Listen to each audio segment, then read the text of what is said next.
ZPTC ఉప ఎన్నిక సాక్షిగా పులివెందులలో ప్రజాస్వామ్యం ఖూనీ అయింది. ఖాకీలే పచ్చ రౌడీలా తెగబడ్డారు. పోలీస్ పహారాలోని అధికారిక రిగ్గింగ్ యథేచ్ఛగా సాగిపోయింది. టీడీపీ కూటమి కుతంత్రాన్ని పచ్చ ఖాకీలు అంతా తామై అమలు చేశారు. రాజ్యాంగాన్ని నిర్భీతిగా కాలరాశారు. దేశ చరిత్రలో ఎన్నడూ లేని రీతిలో పోలీసులు సర్వం తామై ఎన్నికల అక్రమాలకు బరితెగించారు. ఓటు వేసే ప్రజల రాజ్యాంగ హక్కును అడ్డుకున్నారు. దాడులతో తెగబడి ఓటర్లను భయభ్రాంతులకు గురిచేశారు. సామాన్యులు కనీసం పోలింగ్ కేంద్రాలకు వెళ్లకుండా అడ్డుకున్నారు. టీడీపీ గూండాలు దాడులకు తెగిస్తూ బీభత్సం సృష్టిస్తున్నా చోద్యం చూశారు.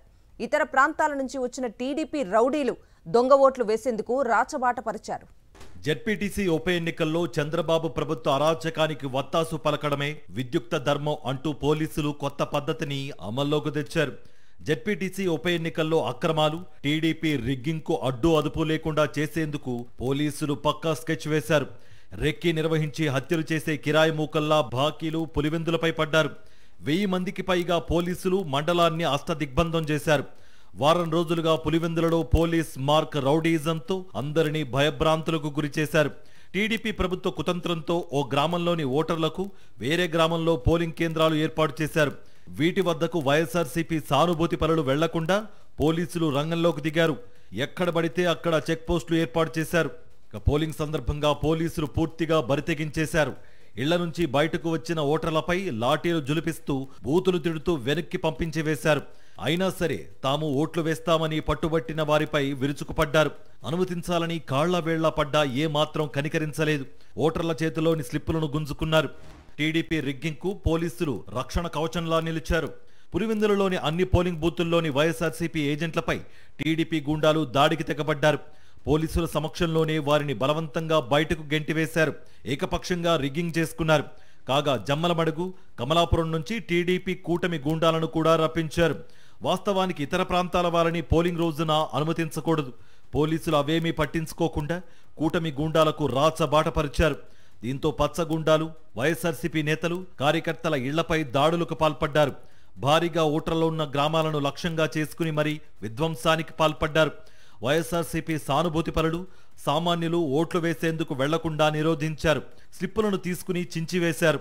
ఇక ఇతర ప్రాంతాల నుంచి వచ్చిన టీడీపీ వర్గీయులు, గూండాలు పోలింగ్ కేంద్రాల్లోకి దూసుకువెళ్లి యథేచ్ఛగా దొంగ ఓట్లు వేశారు. పోలీసులే వారిని దగ్గరుండి తీసుకువెళ్లి మరీ దొంగ ఓట్లు వేయించారు. సాయంత్రం 5 గంటలకు ఓటింగ్ ముగిసే వరకు పోలీసుల పహారాలోనే టీడీపీ రిగ్గింగ్ యథేచ్ఛగా కొనసాగింది. డీఐజీ కోయ ప్రవీణ్, ఎస్పీ అశోక్ కుమార్, ఏఎస్పీ ప్రకాష్ బాబు, డీఎస్పీ మురళీనాయక్, మరో 6 సీఐలు, 10 మంది ఎస్ఐలు, 100 మంది పోలీసులతో వైఎస్ఆర్సీపీ కార్యాలయంలోకి చొచ్చుకువచ్చారు. వారికి వ్యతిరేకంగా వైఎస్ఆర్సీపీ కార్యకర్తలు నినాదాలు చేయగా లాఠీ చార్జితో చెదరగొట్టాలని డీఐజీ ఆదేశించారు. దాంతో ఒక్కసారిగా ఉద్రిక్తత ఏర్పడింది. తమను ఓట్లు వేసేందుకు అనుమతించాలని ఓటర్లు కాళ్ల వేళ్ల పడినా పోలీసులు ఏమాత్రం కనికరించలేదు. ఇదే అదునుగా వైఎస్ఆర్సీపీ కార్యాలయం గేటుకు తాళం వేసి సాయంత్రం 5 గంటల వరకు ఎంపీ అవినాష్ రెడ్డిని నిర్బంధంలోనే ఉంచారు.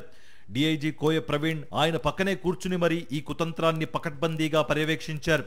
పులివెందుల డీఎస్పీ మురళీనాయక్ అయితే వైఎస్ఆర్సీపీ కార్యాలయంలో వీరంగం సృష్టించారు. జెడ్పీటీసీ ఉప ఎన్నికల్లో తమను ఓటు వేయనివ్వడం లేదని, రిగ్గింగ్ ను ఆపాలంటూ ఓటర్లు పోలీసులకు విజ్ఞప్తి చేసే యత్నం చేశారు. అక్కడే ఉన్న డీఎస్పీ ఓటర్లపై చిందులు తొక్కారు.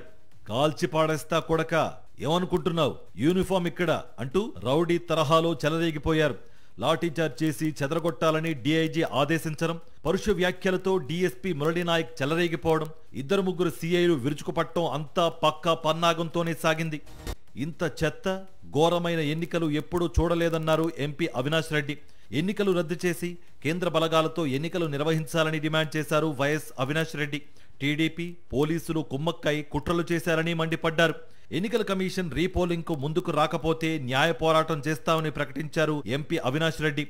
ఎన్నికల కమిషన్ అడుగుతా ఉన్నాం, ఇప్పటికైనా మొద్దు నిద్ర లేవండి, ఎన్నికలను బర్తరఫ్ చేయండి, రీపోల్ బైపోల్ కండక్ట్ చేయండి. కేంద్ర బలగాలతో మీ పోలీసులతో, ఈ రాష్ట్ర పోలీసులతో మళ్ళీ ఎన్నికలు కండక్ట్ చేస్తే అవి సజావుగా జరగవన్న నమ్మకం ప్రతి ఒక్కరిలో ఉంది.